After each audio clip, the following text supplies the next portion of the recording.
Good morning, good evening, good night, wherever you are, and welcome to the very first episode of Taking the Book. Now, this series was influenced by Mickey Babylon, and you gotta check him out. He has a great mind for booking wrestling angles, um, but you know what? I'm just gonna direct it to him right now because I do think that Mickey, you're probably like the only person that's listening to this, so it doesn't matter who else listens to this because this is actually directed to you. So this is the main reason why I started to do this series. Main reason, but there are a lot of secondary reasons why I would start this series, and that's because I like to book. It's fun, to fantasy book, to sit down and say, you know what, I could have done this better, and here's how I would do it. It's just it's kind of, I don't know. It's like proving grounds for yourself, It's like doing it for yourself, and it's like, I'm gonna do this, and I'm gonna show myself that I can do this, So, let's start this. I'm gonna be of course booking the Russo era, okay? But just to skim back a little bit, I'm not going to go from the 1999 debacle because you can let it go the way it did. It doesn't matter. But I'm gonna start off when WCW was at its lowest in 2000, and I believe that was early 2000, and they started going downhill. But I do believe that this was the time where you could have saved the company, and pushed for for a greater future. So we'll start off with Sold Out. All right. Start off the show with Dean Malenko versus Perry Saturn. Okay, great match. It doesn't have to go that long, but I let it be like a great technical match, as I know that it would. Malenko and Perry Saturn and Eddie Guerrero and Chris Benoit were leaving anyways, so it just you could have just have them have a great match, and that would be their send off, but it doesn't end here, okay? Because this match would end in a DQ, okay? And the idea would be that Kevin Sullivan would come out, okay? Because around this time, Kevin Sullivan was the booker. Sullivan would come out and say, I heard that your contract is up. So, if you think that I'm going to let this match end in a quick DQ and let this match end so abruptly and your night is done, you got another thing coming. Because later on tonight, you're having a last man standing. Okay? And don't think of, taking the easy way out and, laying down for your opponent, just because you two are buddy-buddy. Because I got it in your contracts that you have to perform. And if you're going to take a quick night off, then you're out of here. Okay? And you're out of here without pay. So, you kind of add a little incentive there. Because, they were already going out, so it doesn't matter. So it's like, I got your checks right here or whatever. I got your checks right here. If you want to cash in those checks, you better perform. So, Malenko being a family man, and Perry Saturn being like, I believe he was towards the end of his career already, so he was looking to retire, but he want to retire with some cash. He doesn't want to retire penniless, so they both agree to it. After that, we got a 20 legend battle royal, and we bring out Superfly Snuka, Tito Santana, Jim Duggan, because I do believe that this is a way to utilize the legends to their potential, rather than have them be like, we're just going to have them have a match, just like here and there, or even overutilize them. Because I do remember they used Rick Martel when he was like 46, or I believe in his 50s, and they allowed him to beat Booker T, and I'm like, why? It's like you're destroying your stars.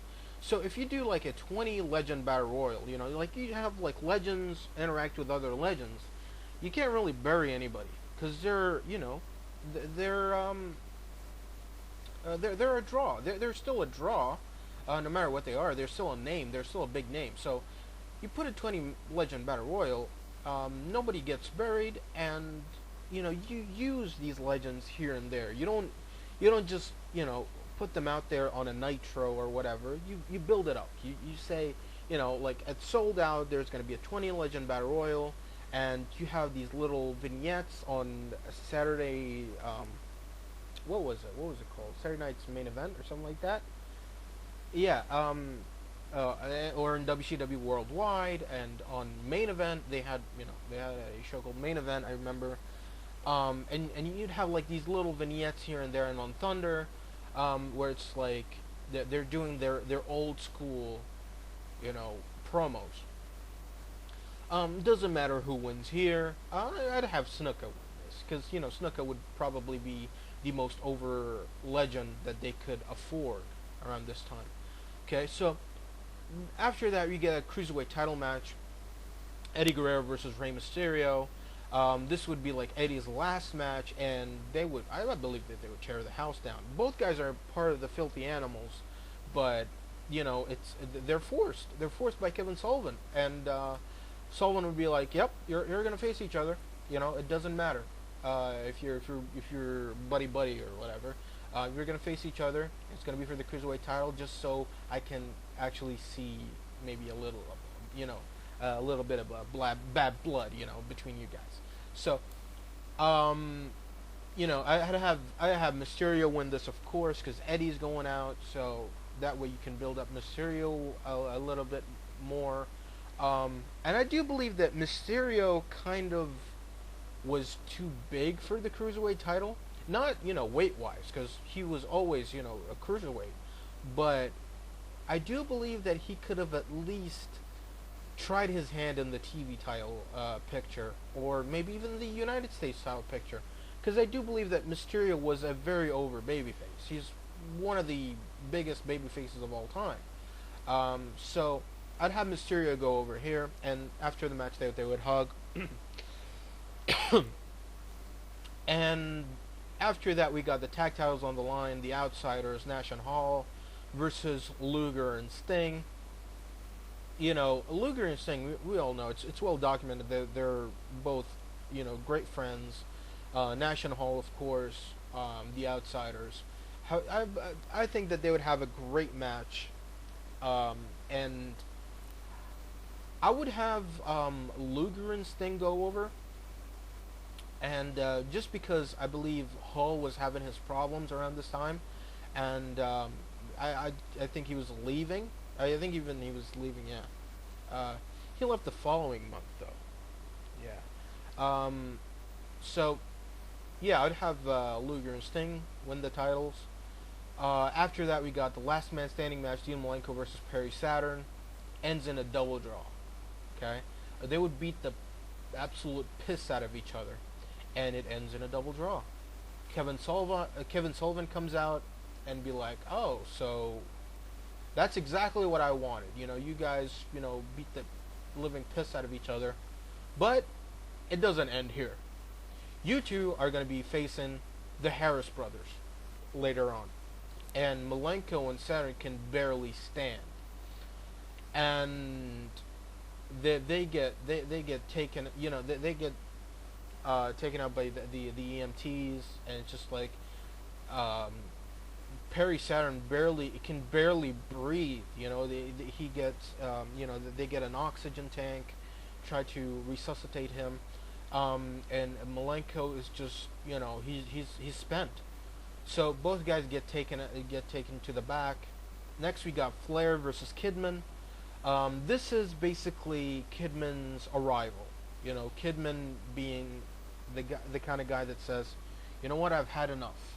You know, because around this time Flair was kind of feuding with the Filthy Animals, and they stole his watch and stuff like that. It's just a stupid storyline. But instead of just taking Flair and, you know, throwing him in the desert and just something stupid like that, why not make it a match? Why not have a match where Kidman says, if I beat you, you're out of here. And Flair says, if I can't beat you, I don't belong here. You know, I've built this company and I've carried this company on my back for the past 20 years. And if I can't beat you, then I don't deserve to be here. And Kidman says, oh, whoa. There's something else I want from you. I want that watch. You know, I want that watch from you.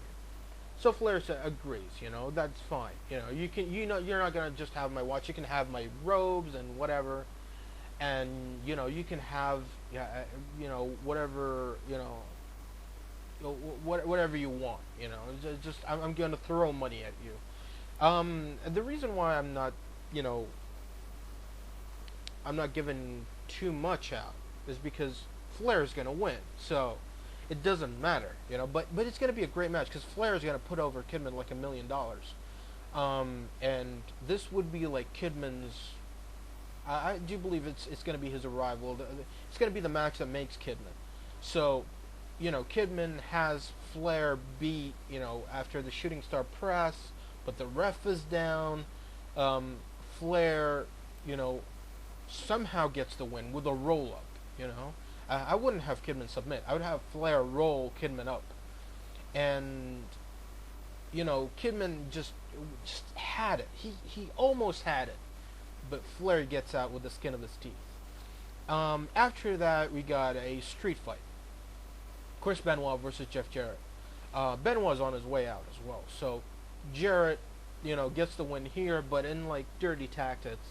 After, like, hitting him with the guitar, and then a stroke right on that steel chair. You know, a lot of shenanigans going on. But it's not a way of making Benoit like the real deal and just, you know, belittling Jeff Jarrett. It's because Jeff Jarrett is a heel. You know, you need to add a little, you know, you need to add a little, you know, heelness to Jeff Jarrett. Make people hate him. Be like, oh, that slimy son of a bitch. He could have, you know, Benoit could have won this if Jeff Jarrett had used this or that, you know, and Jarrett just, you know, just beats Benoit after that.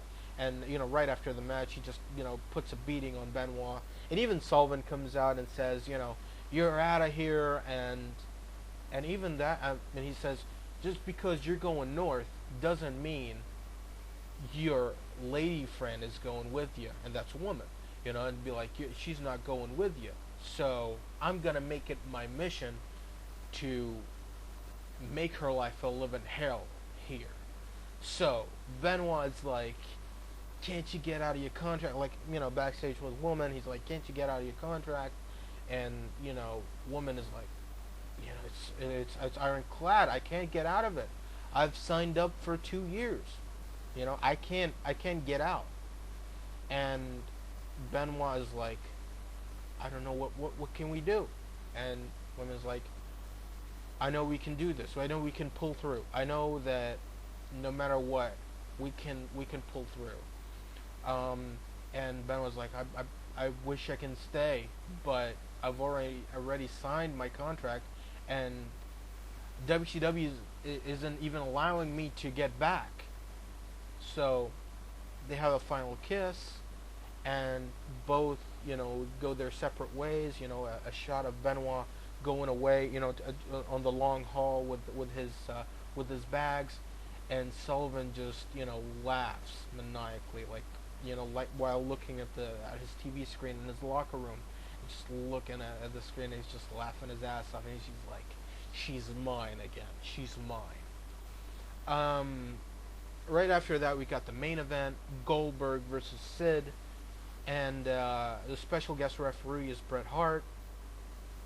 And, you know, of course, Goldberg and Sid they've been having a blood feud for the past few months.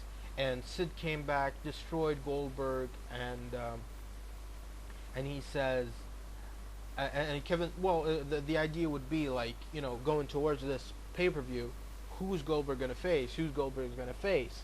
And Kevin Sullivan comes out and says, you know, who's going to face you? It's going to be this man. And Goldberg's like looking at the entranceway. Sid comes out from the crowd, gets into the ring, choke slams Goldberg, and then power bombs him, and he says, "The man's gonna face you at Souled Out is gonna be me." And he's like, "This Sunday, I'm gonna be the master and ruler of the world again." And Bret Hart is signed to be the guest referee because Bret was he was injured this time, and Bret Hart was kind of he was the thing was he was under contract, but they didn't use him to his full potential. I still think that they could have used him. They could have used Bret for something. So make him the special guest referee, okay, and we'll go on from there. All right. Goldberg would go over Sid here, but it's because of Bret. Sid punks Bret out a little bit, and then finally Bret snaps. Sid tries to he just pushes Bret away, slaps Bret, tries to punch Bret. Bret then covers up, and then he decks Sid right on the face, and then Goldberg spears him, and then jackhammer. Goldberg wins, holds up the title, happy, everything is fine. Next night on Nitro, Sid is just whining and complaining and says, "If it wasn't for Bret, I could have won. Shady tactics. I want a rematch with Goldberg." Goldberg obliges, of course. But Kevin Sullivan says, "All right, you're gonna have your match. It's gonna be at Superbrawl, and it's gonna be no DQ. No DQ, no excuses." Goldberg and Sid obliges. Goldberg obliges as well. So the match is booked for Superbrawl. Now, another thing that I think that would be a good idea for this pay-per-view would be Bret Hart versus Kevin Sullivan. It doesn't have to be, a long match. It can be like, they could play around, Bret Hart's injury. That Bret could, use a little, few chairs and stuff like that. And Sullivan would be taking the brunt of everything. Sullivan wouldn't be, he can bump around for Bret a little bit, and it wouldn't be a long match. It would be like 5 minutes long, and the idea would be, they would face off for the whoever wins gets to be the president of WCW, the matchmaker of WCW, the booker of WCW, whatever, Bret Hart wins, of course. Thus, you take out Kevin Sullivan out of the equation. And we'll go through the card right now on Superbrawl. We got the match that would start off the show would be Snuka versus Tito Santana, and Snuka would win. It's just a match that to get the crowd going. And I do believe Tito Santana was actually was still. I think he could have still had a good match around this time, because I remember. Oh, that was a great Nitro. Jeff Jarrett had to face like 3 legends on the same night. It was, I think it was, it was George the Animal Steele, and it was Tito Santana. And then it was Snuka in a steel cage for the main event. It was great. I enjoyed it. I really did. That was a great Nitro. So Snuka goes over Tito Santana here. It doesn't matter, It doesn't matter who wins actually, but I'd have Snuka win this. After that, we got because the fans would pop for the Superfly splash. So after that, we got the tag titles on the line. Lex Luger versus and Sting versus Vampiro and The Wall. Now around this time, Vampiro had his posse, the Misfits. Now here's a better way to utilize the Misfits. Have them rather than accompany him to the ring or stand around and do nothing basically or take bumps. Just have them sing Vampiro's song while he's getting into the ring. And and have The Wall be his tag team partner. Like Have him be the muscle, and Vampiro would be like the high flyer. I think it would have worked well. Plus, the Wall wasn't doing anything around this time. He was managing Berlin, and Berlin left. I believe around this time he went back to being Alex Wright, and then he left. So the Wall was in limbo. So, I would have the Wall partner up with Vampiro. And I would have Luger and Sting retain here because, the Wall just turned on Vampiro and be like, he wouldn't actually turn like, he would beat up Vampiro. He'd be like, I've had enough of this, and he would just leave. Now, the idea would be that the Wall had enough of taking orders from, other, smaller wrestlers, even though the Vampiro was just, I believe he's like 6'8", but the Wall just like had enough of taking orders from people. He wants to be his own man. So he would just, walk away from Vampiro. Luger and Sting would capitalize and, and beat Vampiro and retain their titles. After this, we got Flair versus Mysterio. Now, this was scheduled to be Kidman versus Flair, but Kidman would be injured, around this time. And be like, oh, if I wasn't injured, I would have beaten you, Flair. So, Flair versus Mysterio. Kidman tries to help Mysterio out, but it just backfires, and Flair beats Mysterio. And Kidman and Mysterio just like, oh, why, what have you done? It's just, they would batter back and forth, and and Mysterio's like, you know what, I had enough of this. I don't care. So, Mysterio goes off in his own way, and Kidman's like, get back here, and Flair would, deck Kidman as he's turning around, and then, puts on the figure 4. And after that, we got the United States title on the line, Jeff Jarrett versus Booker T. Well, actually, he was called Booker around this time.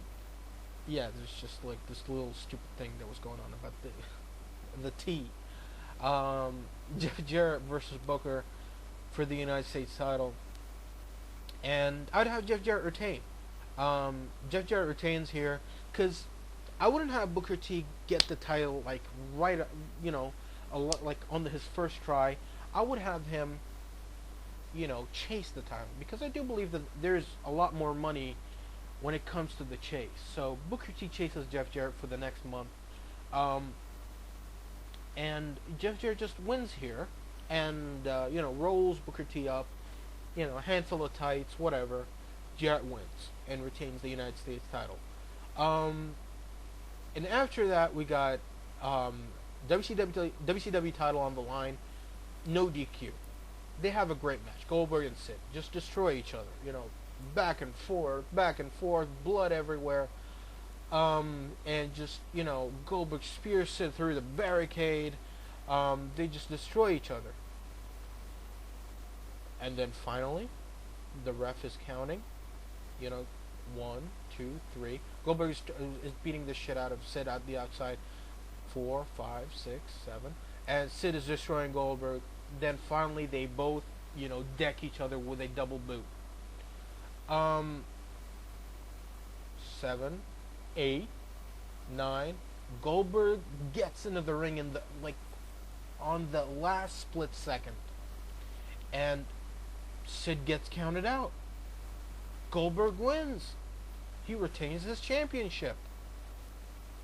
It's no DQ, but there is count out. So Sid is throwing a fit again, and he's like, what the fuck, I should have won this. And Goldberg, you coward, you retained your title by count out. What kind of champion are you? So he's questioning, Goldberg's manhood. He's questioning Goldberg's, credibility. So Goldberg's like, alright, tell you what. And Bret Hart comes out and says, you know what, I've had enough of this. We're going to have a match, Uncensored. It's going to be a steel cage match. Winner takes all. Final match. No rematches. Goldberg versus Sid. Doesn't matter who wins. No rematches. Sid wins.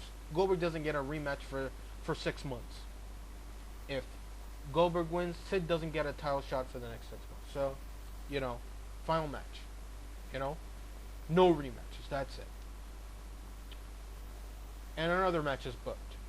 George the Animal Steele versus Jim Duggan. Basic match, to start off the show. Like two. Basically, they're two retards having a match. And just playing to the crowd and just Steele ripping off the turnbuckle, Jim Duggan going ho and whatever. And it's a basic match. But what I would do is I'd have Jeff Jarrett interfere. While they're having their fun and stuff like that, Jarrett interferes and decks both guys with with his guitar. Just hits them both with the guitar. And he hits Steele with the guitar, and then Jim Duggan is like, "What the hell are you doing?" And Jeff Jarrett hits him with the guitar. And I think that's a great way to get Jeff Jarrett a little more heat. After that, we got a Cruiserweight title on the line. Rey Mysterio versus Norman Smiley. It would be. I think it would be a very good match between those two, and I'd have Mysterio go over, but Norman Smiley would definitely look good here. I do think he's a great wrestler. He's a great amateur wrestler, and I do think that he would have that kind of match that I wouldn't say Malenko has, but I do believe it's as close as you can get. So, yeah, I would have Smiley have like a good, a good showing in this match, but Mysterio goes over. After that, we got the tag titles on the line. Luger and Sting versus Vampiro and Kevin Nash. Because Vampiro is like, you know what, the wall turned on me, so I got a better partner now. Kevin Nash. Kevin Nash comes out, and Kevin Nash is like, I don't have a partner either, so this is why I accept.